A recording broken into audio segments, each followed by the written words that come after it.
जय जगन्नाथ नमस्कार। अब समय होगा ना 4टा। अब बर्तमान पुओ को चलो खुआन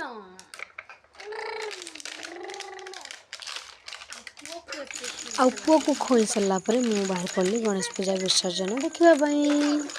आउ एपटे मु बाहर कर देइथली सररु लवणी समयर व्यस्तता भितर मु एतरु बाहर करि पार नथली घी पाखापाखि आधा घंटा को मु रखी देइथली फ्रिज रे तो अति पई ये हे जाइत्रा टेड़ा। अनेक दिन हेलाणी मु लहुणी रो घी बाहर करछि किंतु केबे लहुणी टेस्ट करिनी। सरे बहुत भलो आइपटा देखो लवणी वर्तमान सीजिना नहीं ताती ना ये हबो घी आउ एबे ये हे सालानी ठीक ठाक। आउ एपट मु ओल्हे दे कर देइथली अणगेड़िया पुडा लवणी रो सब घी बाहर आसवा पई घी ठंडा होया भितर मु बाहर कर प्रशासन देखिया पई किछि समय प्रशासन देखिया पर मु देइथली गणेश बाबा को।